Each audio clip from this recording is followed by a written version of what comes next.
Praise the lord. Praise the lord. Praise the lord. ప్రియ సహోదరి సహోదరులారా, 16వ శతాబ్దంలో ఇద్దరు మంచి ఫ్రెండ్స్ ఉన్నారు, స్నేహితులు. ఎలాంటి స్నేహితులు అంటే వారిద్దరు కూడా ఏం చేసినా కూడా ఒకరు చేసినా ఇంకొకరికి సంతోషాన్ని కలిగించే ఇద్దరు మంచి స్నేహితులు. ఒకరి కోసమై ఒకరు ఏది చేయడానికైనా సిద్ధంగా ఉన్నారు. కానీ వాళ్ళు పేదరికం నుంచి వచ్చిన వాళ్ళు, మనలాగానే సామాన్య జీవితం జీవిస్తూ చాలా పేదరికం నుంచి వచ్చిన ఇద్దరు స్నేహితులు. వాళ్ళకి మంచి పెయింటింగ్ అనే ఆశ ఉంది, పెయింటింగ్ నేర్చుకోవాలి. కళాశాలలో ఇప్పుడు మే నెలలో ప్రారంభిస్తారు కదా, మే 2 నుంచి అలా పెయింటింగ్ నేర్చుకోవాలి, వెనిస్ అనే పట్టణానికి వెళ్ళి పెయింటింగ్ నేర్చుకోవాలి అని అనుకుంటున్నారు. మరి ఆ మాస్టర్స్ డిగ్రీ చదవాలంటే డబ్బులు కావాలంటే వాళ్ళ వద్ద డబ్బులు లేవు, ఫీజు కడతానికి కూడా డబ్బులు లేవు.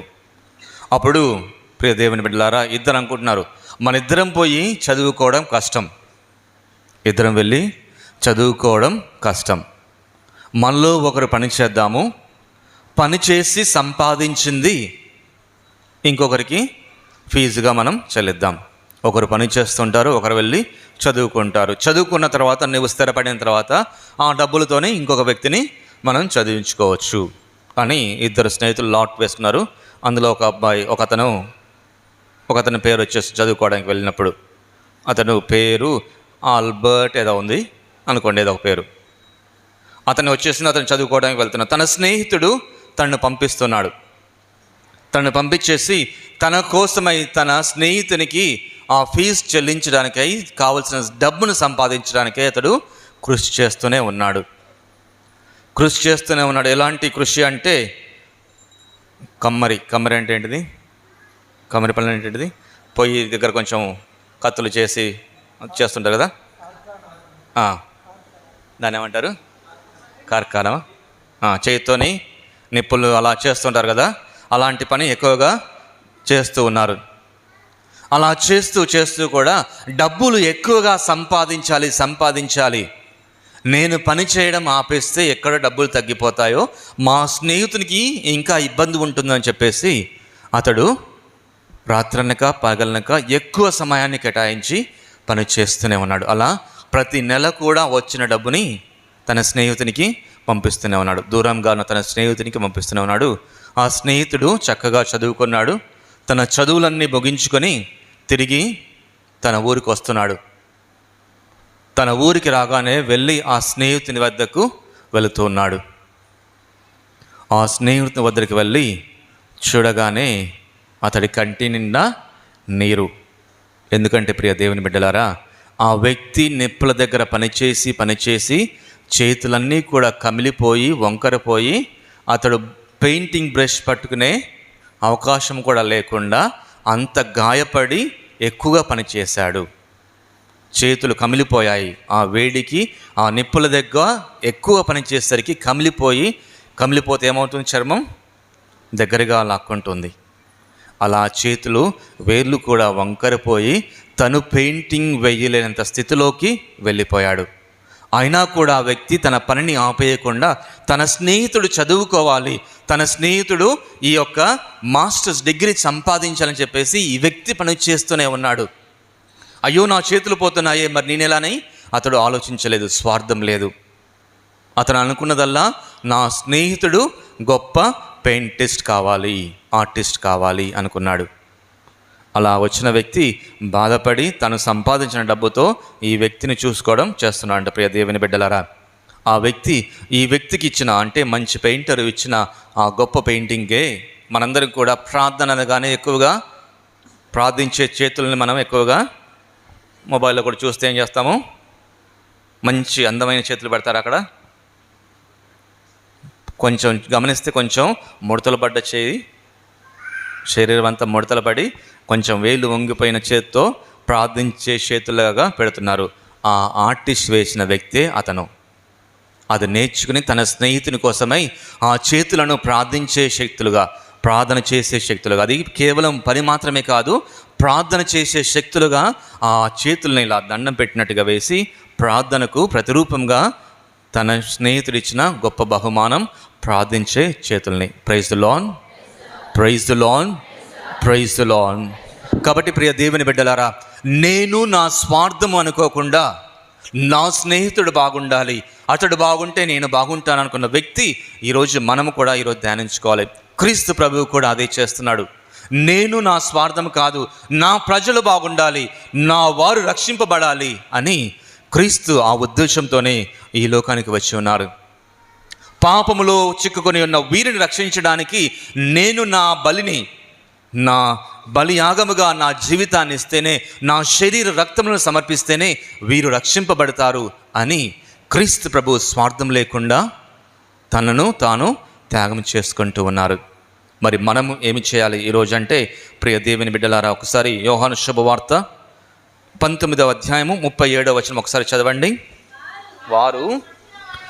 వారు తాము పడిచిన వాని వంక వీక్షింతురు, అది మన యొక్క లేఖనము నెరవేరను. కాబట్టి లేఖనం ఏమిటి? వారు తాము పొడిచిన వాని వంక వీక్షింతురు. ఏం చేస్తున్నారు? పొడిచిన వాని వంక చూస్తూ ఉన్నారు. మనము కూడా ఈరోజు చేయవలసింది అది.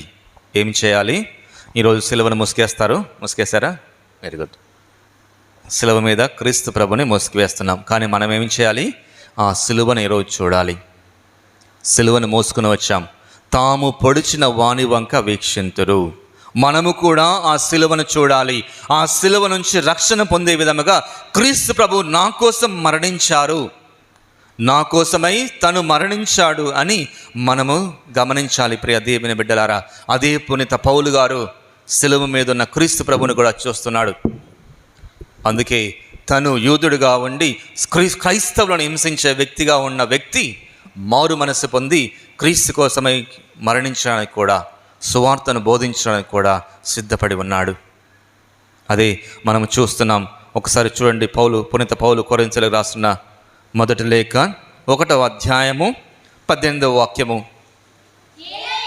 ఏలయనా భ్రష్టులైపోవచ్చున్న వారికి క్రీస్తు శిలువ మరణము గూర్చిన సందేశము అర్ధరహితమైనది, కానీ రక్షింపబడుచున్న మనకు అది దేవుని శక్తి. Praise the lord, praise the lord, praise the lord. శిలువ మీద మరణము ఒక ఖైదీ మాత్రమే, శిలువ మీద మరణించేది ఒక దోషి మాత్రమే. కానీ క్రీస్తు ప్రభు మరణిస్తున్నారంటే దానికి అర్థం లేదు, అతడు ఏదో తప్పు చేశాడు కాబట్టి మరణిస్తున్నారని ఇతరులు అనుకుంటున్నారు. కానీ మనము, విశ్వాసము కలిగిన మనము, అది మనకి అర్థవంతమైనది. ఎందుకంటే అందులోనే మనకు శక్తి ఉంది, ఆ సిలువలోనే మనకు శక్తి ఉంది, మనకు రక్షణ ఉంది. Praise the lord, praise the lord, praise the lord. కాబట్టి క్రీస్తు తన ప్రాణములు కాపాడుకోవడం చూడడం లేదు. నిన్న రాత్రి పూజ అయిపోయిన తర్వాత కూడా జాగరణ ఉంది. జాగరణలో మనం ఏం చేయాలి? క్రీస్తు ప్రభు అడుగుతున్న ప్రశ్న అదే. గెత్సేమనే తోటలో ప్రార్థన చేస్తున్నప్పుడు తన శిష్యులను అడుగుతున్నారు. ఏమంటున్నాడు? నిద్రిస్తున్నారా? మెలకువతో ఉండి ప్రార్థన చేయండి. క్రీస్తు ప్రభు శోధనలు అంటే ఆ సిలువ మరణం పొందబోతున్నప్పుడు ప్రార్థిస్తున్నాడు. కానీ శిష్యులు ఏం చేస్తున్నారు? నిద్రపోతున్నారు. శిష్యులు ఏం చేస్తున్నారు?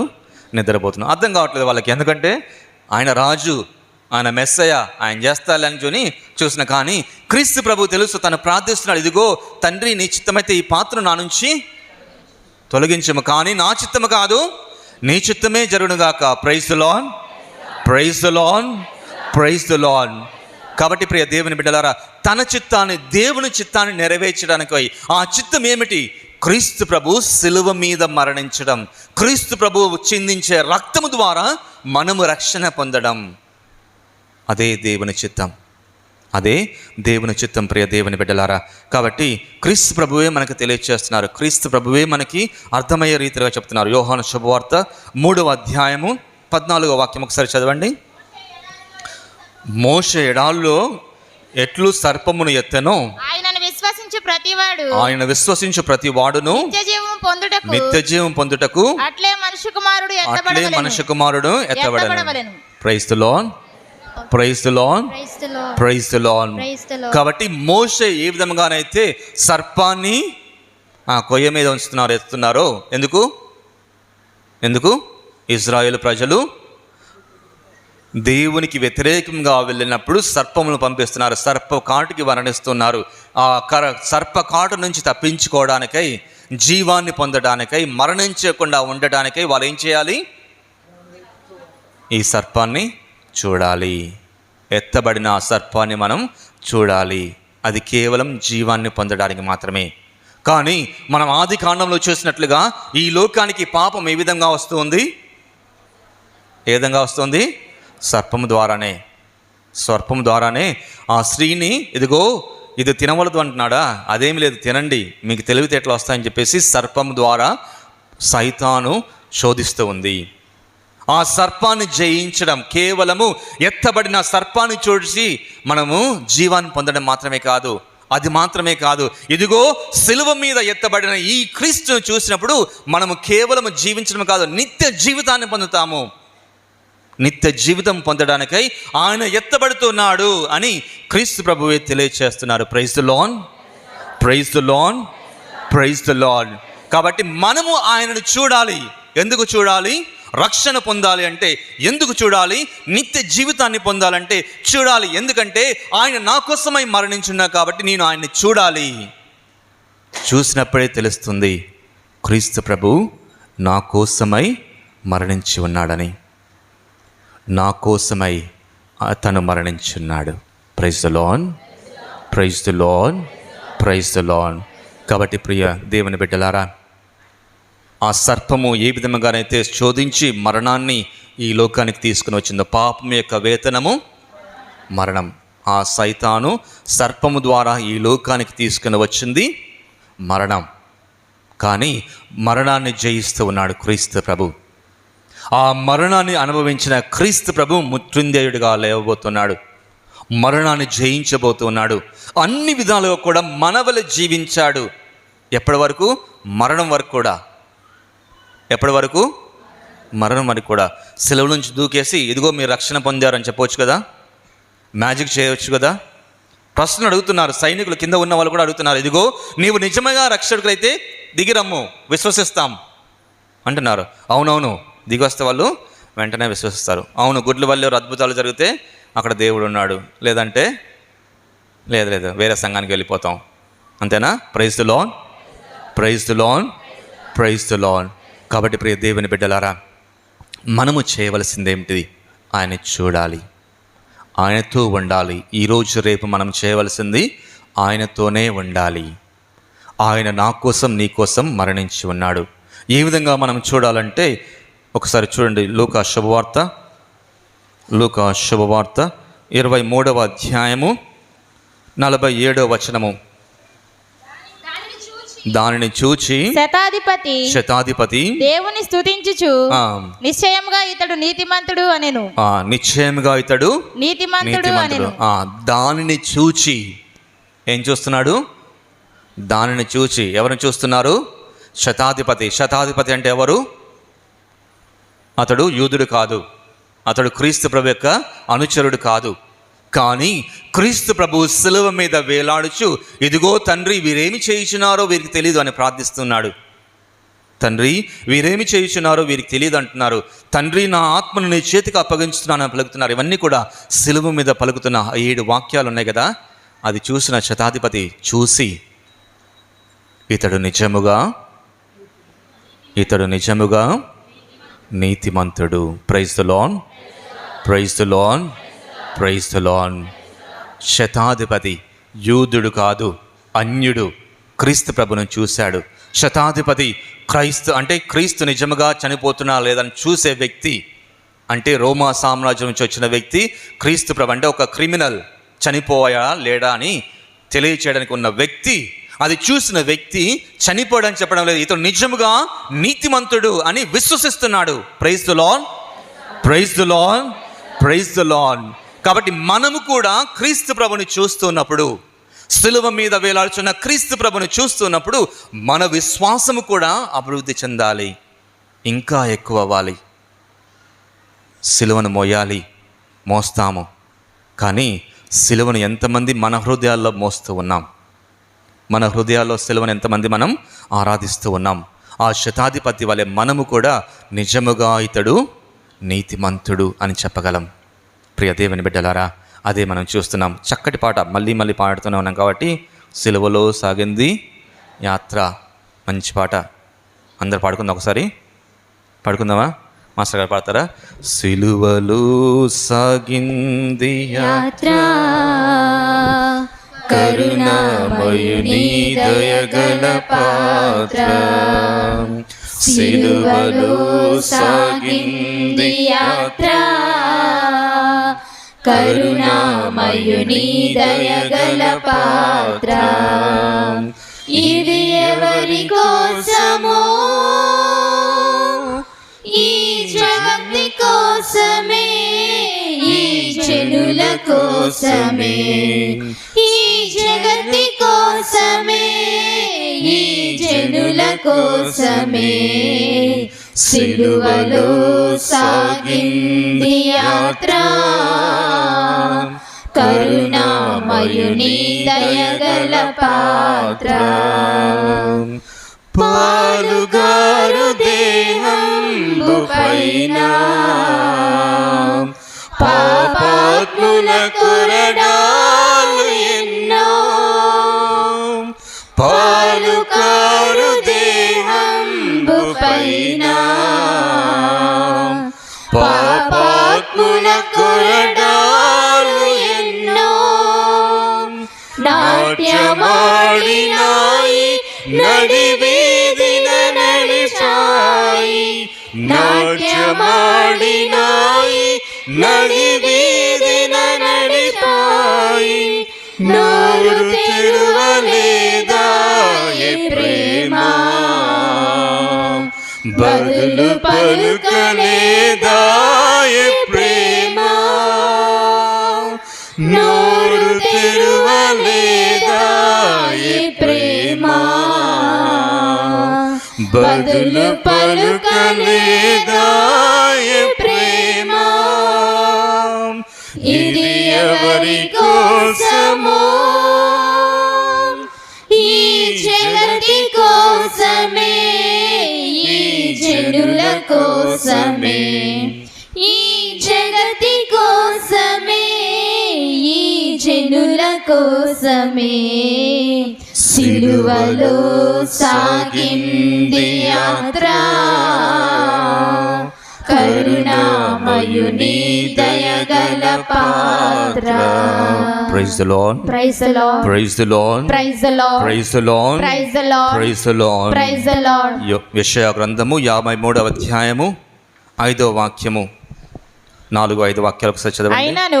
అయినను అతడు మన బాధలను భరించెను, అతడు మన రోగములను భరించెను, మన దుఃఖములను వహించెను, మన దుఃఖములను వహించెను. ప్రభువు అతనిని మోది శిక్షించి దుఃఖపెట్టెనని మనము భావించితిమి. కాబట్టి అతడు మన రోగాల్ని భరించాడు, మన దుఃఖాల్ని వహించాడు. ప్రభువు అతనిని మోది శిక్షించి దుఃఖపెట్టనని మనము భావిస్తూ ఉన్నాం. అంటే చూసిన వాళ్ళు మనమేమో శిక్షించాడేమో అనుకుంటాం. తండ్రి నా చెయ్యేందుకు విడిచితివి అని అంటున్నాడు. అంటే క్రీస్తు ప్రభువుని తండ్రి దేవుడు బాధ పెడుతున్నాడా, శిక్షించున్నానని అనుకోవడం కాదు. క్రీస్తు ప్రభువే స్వయముగా మన కోసమై మరణించడానికి, తండ్రి చిత్తాన్ని నెరవేర్చడానికై తను ముందుకు వచ్చి ఇష్టపూర్తిగా మరణిస్తూ ఉన్నాడు. Praise the lord, praise the lord, praise the Lord. అది శిక్ష కాదు ప్రియ దేవుని బిడ్డలారా. ఇష్టముగా తనను తాను సమర్పించుకునే బలి, రక్షణ బలి, అది క్రీస్తు ప్రభు సెలవు మీద ఇస్తున్న బలి. Praise the lord, praise the lord, praise the Lord. 5వ వాక్యము, కానీ అతడు మన తప్పిదముల కొరకు గాయపడను, మన పాపముల కొరకు నలిగిపోయెను. అతడు అనుభవించిన శిక్ష ద్వారా మనకు స్వస్థత కలిగెను. అతడు పొందిన దెబ్బల ద్వారా మనకు ఆరోగ్యము చేకూరెను. Praise the lord, praise the lord, praise the lord. అతడు పొందిన గాయముల ద్వారా మనము స్వస్థత పొందుతూ ఉన్నాం. అందుకే మనము సువార్తలు ఇక్కడ రాయబడలేదు, కానీ సువార్త తర్వాత రాయబడిన విషయాల్లో మనం వింటున్నాం. బల్లెముతో పొడిచిన వ్యక్తి పొడిచినప్పుడు ఏమవుతుంది? రక్తము నీరు శరీరం నుంచి కారుతుంది. ఆ పొడిచిన వ్యక్తికి కన్ను సరిగా లేదు, ఒక కన్ను సరిగా లేదు అంటున్నారు. ఆ రక్తము నీరు ఎప్పుడైతే ఆ కంటిని తాకిందో ఆ వ్యక్తి స్వస్థత పొందుతున్నాడు, చూడగలుగుతున్నాడు. Praise the lord, praise the lord, praise the lord. కాబట్టి క్రీస్తు ప్రభు యొక్క రక్తము ద్వారా తను స్వస్థతను పొందుతున్నాడు. అది వెళ్ళి అతడు తెలియచేస్తూ ఉన్నాడు, బోధిస్తూ ఉన్నాడు. ప్రియ దేవుని బిడ్డలారా, క్రీస్తు ప్రభు పొందిన గాయముల ద్వారా మనము స్వస్థతను పొందుతూ ఉన్నాం. క్రీస్తు ప్రభు చిందించిన రక్తము ద్వారా మనము రక్షణను పొందుతూ ఉన్నాం. అది మనం నేర్చుకోవాలి ఈరోజు. అది చూస్తూ ఉన్నప్పుడు ఏ విధంగానైతే నేను సువార్తను బోధించుకున్నా అయితే అది అర్ధరహితమైన మరణము నాకు విశ్వాసముగా మారాలి. క్రీస్తు ప్రభు మరణించింది నా కోసము, కాబట్టి నేను క్రీస్తు ప్రభు కోసము ఏమి చేస్తాను? క్రీస్తు ప్రభు నా కోసం మరణించాడు, మరి నేను క్రీస్తు ప్రభు కోసం ఏమి చేయాలి? నేను మరణించి ఉండవలసింది తను మరణించాడు. తను మరణించాడు. నేను నిత్య అగ్నిలోనికి పంపించబడాలి నేను చేసే పాపం ద్వారా. కానీ పరలోకానికి వెళుతున్నానంటే క్రీస్తు ప్రభు మనల్ని కడిగి వేస్తూ ఉన్నాడు. క్రీస్తు ప్రభు యొక్క రక్తము ద్వారా మనల్ని కడిగి శుద్ధులను చేసి పవిత్రపరచి మోక్షానికి తీసుకొని వెళ్తున్నారు. Praise the lord, praise the lord, praise the lord.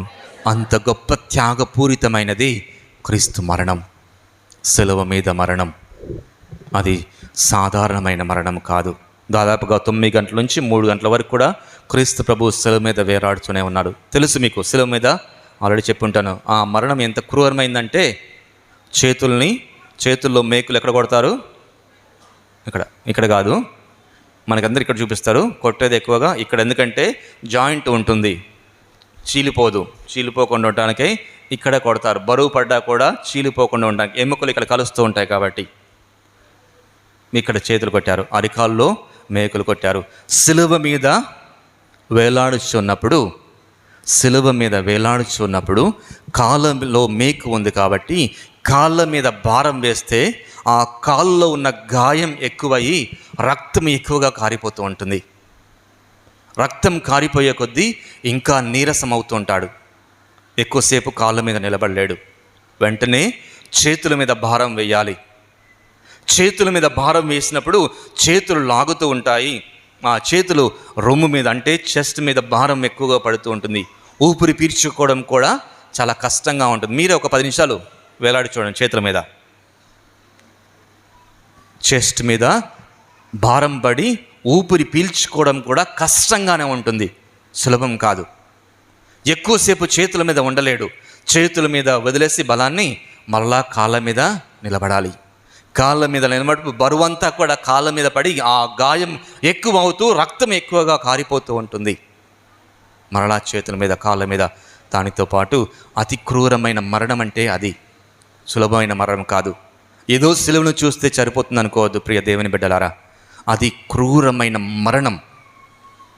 ఆ మరణాన్ని కూడా క్రీస్తు ప్రభు అనుభవించి తండ్రి చిత్తాన్ని నెరవేర్చడానికై ఈ లోకానికి వచ్చినారంటే ఎంత గొప్ప ప్రేమను, దేవుని ప్రేమను క్రీస్తు ప్రభు మనకి తెలియచేస్తున్నాడు. నిన్న ఒక ఆజ్ఞ, అది నూతన ఆజ్ఞ. ఏమిటది? నీ వలే నీ పొరుగు వారిని ప్రేమించండి. అది ప్రేమించడం చెప్పడం మాత్రమే కాదు, ఇలా నిరూపించాడు కూడా. ప్రేమించడం అనేది మాటలు కాదు ప్రియ దేవుని బిడ్డలారా. తనను తాను త్యాగం చేసుకుని, తనను తాను బలిగా సమర్పించుకొని ఆ ప్రేమను నిరూపించాడు. వాక్కు మాత్రమే కాదు. Praise the lord, praise the lord, praise the lord. కాబట్టి ప్రియ దేవుని బిడ్డలారా, నిన్ను నీ వలే నీ పొరుగు వారిని ప్రేమించండి అన్నట్లుగానే మనము కూడా క్రీస్తు ప్రభు యొక్క నిజమైన భక్తులుగా ఉంటూ, నిజమైన విశ్వాసంలో ఎదుగుచు, నిజమైన అనుచరులుగా ఉంటూ ఆ క్రీస్తు ప్రభు బోధించిన దాన్ని అర్థం చేసుకుని క్రీస్తు ప్రభుకి సాక్షులుగా జీవించే గొప్ప మనసును దేవుడు మనకి ప్రసాదించాలని ఈరోజు రేపు కూడా ప్రార్థించుకుందాం. చివరిగా మరియ తల్లి ఏం చేస్తుంది? భౌతిక దేహాన్ని దింపిన తర్వాత చూస్తూనే ఉంది. అందుకే పియాత అంటాం. పియాత అంటే వ్యాకుల మాత బొమ్మని పియాత. తన ఒడిలో ఆ క్రీస్తు ప్రభు శరీరం, మరణించిన క్రీస్తు ప్రభునే చూస్తున్నా. ఆమె ఏమీ మాట్లాడడం లేదు. మీరు కూడా మాట్లాడాల్సిన పని లేదు. మౌనముగా ఆ ప్రభువునే చూస్తూ ఉండండి. ఆ ప్రభువుతోనే ఉండండి. ఆ ప్రభువునే ఆరాధించండి. గొప్ప కార్యాలు మీ కుటుంబాల్లో, మీ హృదయాల్లో, ఈ గ్రామంలో జరగబోతున్నాయి. Praise the lord, praise the lord, praise the lord, praise the Lord. కళ్ళు మూసుకొని ఒక నిమిషం పాటు ప్రార్థించుకుందాం. సకల సృష్టికర్త అయిన సర్వేశ్వర త్రియేక దేవ, మేము పాపములో ఉన్నప్పుడు కూడా మీ కుమారుని లోకానికి పంపించి తను అనుభవించిన గాయముల ద్వారా మాకు స్వస్థను ప్రసాదించి, తన మరణము ద్వారా మాకు రక్షణను ప్రసాదించి, మీ ప్రేమను వెల్లడించిన దేవా, ఈ సమయంలో కూడా మీకు సంపూర్ణముగా సమర్పించుకుంటున్నాం. ప్రభువా, ఆ సైతాను శోధనకు లోపడకుండా, సైతానుకు బానిసలుగా జీవించకుండా, ప్రభువా, మీరు నా కోసమై మరణించి ఉన్నారని, మీ రక్తము ద్వారా మమ్మల్ని కడిగి వేయాలని, మీ రక్తము ద్వారా మాకు స్వస్థతను ప్రసాదించాలని ప్రత్యేకంగా ప్రార్థిస్తున్నామయ్యా. ప్రతి ఒక్క కుటుంబాన్ని కూడా మీకు సమర్పించి ప్రార్థిస్తున్నాం. ప్రభువా, ఇదిగో మీరు యెరూషలేములో ప్రవేశించినప్పుడు జయమని పడిన వారే ఇప్పుడు సిలువ వేయండి అని నిన్ను నిందిస్తున్నారు. అదేవిధంగా మేము కూడా మా కుటుంబంలో నిందించుకుంటూ ఉన్నాం, ఒకరినొకరు నిందించుకుంటూ ఉన్నాం, ఒకరినొకరు మా మాటల ద్వారా మేము హింసిస్తూనే ఉన్నాం. ప్రభువా, ఆ హింసల నుంచి మాకు విముక్తిని ప్రసాదించమని, ప్రతి ఒక్క కుటుంబాన్ని కూడా శాంతి సమాధానంతో నింపమని ఈ సమయంలో ప్రార్థిస్తున్నాం. అయా క్రీస్తు ప్రభువా, మీ పంచగాయాల ద్వారా చిందిన రక్తము ద్వారా మమ్మల్ని కడిగి వేయండి. మీ పంచగాయాల్లో మమ్మల్ని దాచుకొనండి. మీ పంచగాయాల ద్వారా మాకు రక్షణను ప్రసాదించండి. ఈ మనవులను మీ కుమారుడును మా ప్రభువైన యేసుక్రీస్తు ద్వారా మనవి చేయుచున్నాము తండ్రి.